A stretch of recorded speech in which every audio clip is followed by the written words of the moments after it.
SLBC tunnel దగ్గర ఇంకా సహాయక చర్యలు కొనసాగుతున్నాయి. టనెల్లో చిక్కుకున్న 8 మంది సిబ్బందిని బయటకు తీసుకొచ్చేందుకు రెస్క్యూ ఆపరేషన్ కొనసాగుతోంది. టనెల్లోకి వెళ్లిన ఎన్డీఆర్ఎఫ్ బృందాలు చిక్కుకున్న వారిని రక్షించేందుకు ప్రయత్నిస్తున్నాయి.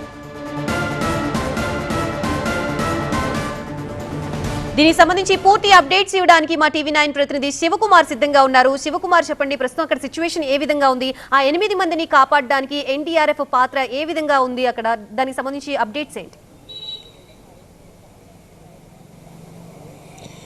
ఎస్ఎల్బీసీ టన్నెల్లోకి కొద్దిసేపటి క్రితమే ఎన్డీఆర్ఎఫ్ బృందాలు దాదాపుగా 30 మందితో కూడినటువంటి బృందం లోనికైతే వెళ్ళడం జరిగింది. అయితే ఉదయం ఏదైతే ఘటన జరిగిన తర్వాత ఆ జేపీ అసోసియేట్స్కి సంబంధించినటువంటి రెస్క్యూ టీం లోపలికి వెళ్ళొచ్చిన తర్వాత వారి నుంచి ఆ వివరాలు తీసుకున్నారు. దానికంటే ముందు, అంటే ఈ టన్నెల్లోకి వెళ్ళే కంటే ముందు కూడా టన్నెల్ ఎక్స్పర్ట్స్, అలాగే అక్కడ ఉన్నటువంటి ఇంజనీర్సు, అలాగే పోలీస్ డిపార్ట్మెంటు, ఫైర్ డిపార్ట్మెంట్ వీరందరితో పెద్ద సమీక్ష అయితే కొనసాగించారు. ఆ తర్వాత నేరుగా తామే స్వయంగా లోనికి వెళ్ళి పరిస్థితిని అంచనా వేయాలనేటువంటి నిర్ణయానికి వచ్చినట్టుగా తెలుస్తుంది.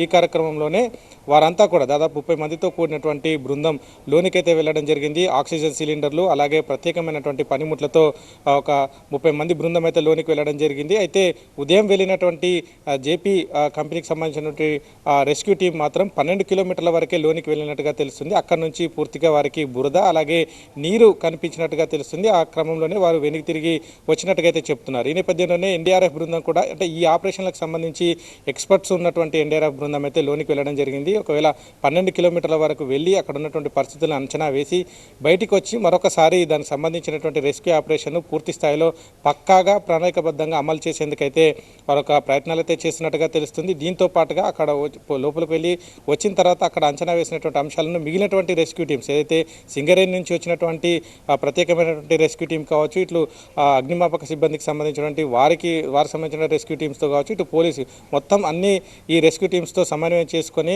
ఈ ఆపరేషన్ను సక్సెస్ఫుల్గా కంప్లీట్ చేసేందుకైతే ప్రణాళికలు రూపొందిస్తున్నారు. ముఖ్యంగా అందులో చిక్కుకున్నటువంటి 8 మందిని సురక్షితంగా రక్షించేందుకైతే వారైతే ప్రయత్నాలు అయితే కొనసాగిస్తూ ఉన్నారు. అయితే ఈ ఘటనకు సంబంధించి అయితే ఇప్పటి వరకు, అంటే ఎలా జరిగింది, అసలు ఘటన జరిగినటువంటి సందర్భంలో ఏమేమి, అంటే పైనుంచి అయితే మట్టి కావచ్చు, నీరు కావచ్చు, ఎంత మేర వచ్చింది, ఎంత మేర అక్కడ మేట వేసింది అనే అంశానికి సంబంధించి అయితే ఒక అంచనా వేయబోతున్నారు. ఆ తర్వాత రెస్క్యూ ఆపరేషన్, అంటే ఆ మట్టిని మొత్తం బయటికి తరలించాలా, లేదంటే పక్కకు తొలగించుకుంటూ వచ్చి వారందరినీ బయటికి తీసుకొచ్చేటువంటి అవకాశం ఉంటుందా అనేది మాత్రం ఆ రెస్క్యూ టీమ్స్ పోయినటువంటి వారంతా బయటకు వచ్చిన తర్వాతనే పూర్తి వివరాలు అయితే వెల్లడయ్యేటువంటి అవకాశాలు అయితే ఉంది. మరికొన్ని గంటలు అయితే దీనికి సంబంధించి గంటల పాటు అక్కడ ఉన్నటువంటి పరిస్థితులను అంచనా వేసి పరిశీలించిన తర్వాతనే బయటికి రానున్నట్టుగా అయితే తెలుస్తుంది. ఈ అర్ధరాత్రి తర్వాత దీనికి అంతటికి సంబంధించి ఒక రెస్క్యూ ఆపరేషన్ సంబంధించి అయితే ఒక కొలిక్కి వచ్చే అవకాశం అయితే కనిపిస్తూ ఉంది. రేపు ఉదయం నుంచి మిగిలినటువంటి రెస్క్యూ టీమ్స్తో సమన్వయం చేసుకొని ఈ ఆపరేషన్ను కొనసాగించేటువంటి అవకాశం అయితే కనిపిస్తూ ఉంది. Right, thank you Shivakumar.